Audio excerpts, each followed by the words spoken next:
classic review, Wolf Parade, Apologies to the Queen Mary.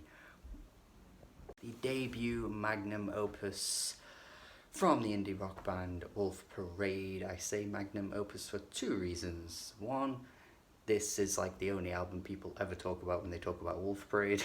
And two, it is the ultimate indie rock album from the 2000s. You may be thinking, well, what about Interpol? Well, yeah, but that's more post-punk revival. You may be thinking, what about Funeral? Well, Funeral maybe, but it's more a diverse range of styles, really. This for me is the peak for indie rock and a bit of indie pop too, I suppose. For so many reasons, man. This is a really, really perfect album through and through. The vocals throughout this album are manic, wild, ridiculous, over the top, all the words you could possibly think of.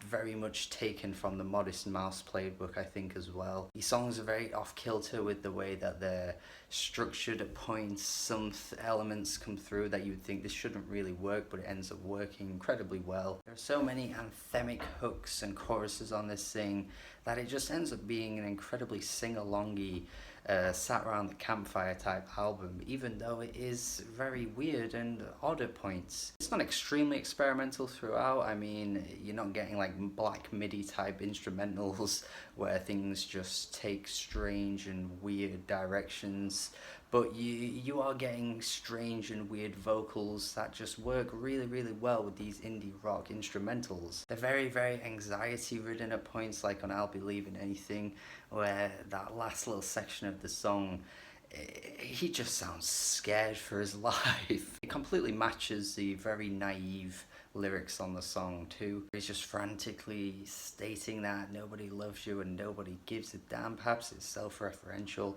but it's such a cathartic moment on the album. The song's instrumental is bustling as well.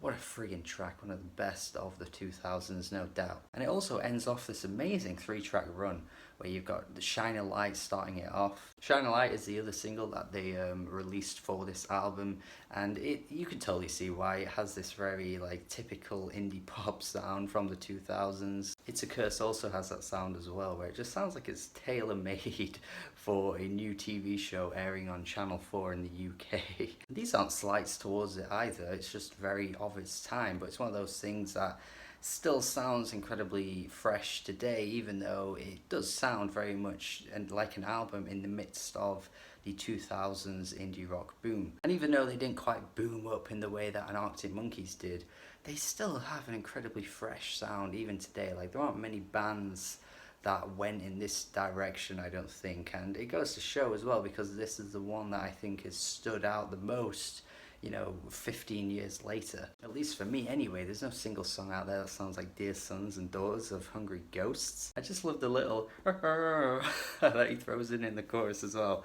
Like, sometimes stuff like that can be completely out of place or just random for the sake of it, but it just melts in so well. Like, it just works perfectly. I don't know how or why, but it does. You just accept it as it being an incredibly catchy moment on a chorus, and you just move on. You don't stop to think about it. You just know it's there and it needs to be there. And that's what makes this album perfect for me. Like, there's just so much character to every track.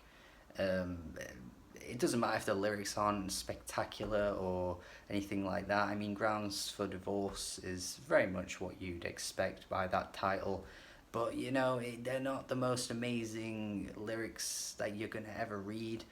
They don't need to be, that's the thing, they don't need to be. This Hearts on Fire is a very straightforward indie pop track to close out the album, but it doesn't really matter that it's straightforward, because it just works incredibly well. It doesn't have those wacky vocals that, you've come to know and love throughout the rest of the album, but it does have that surging energy in the drumming that I think is incredibly impressive throughout the entirety of this album. This is a one-of-a-kind album for me. It really, really stands up above the rest of albums of its time. There are so many lovable quirks about this album that I think are really, really hard to deny. It's an absolute classic. Some of the best songs of the 2000s period pop up on this album, I think. So yeah, check it out. Please check it out. It's an absolute classic. One of my all-time favorites. Hope you like it as much as I do. And if you do, let me know why. And if you don't like it that much, also let me know why. Thank you for watching the video. More classic reviews to come. Have a good day. Goodbye.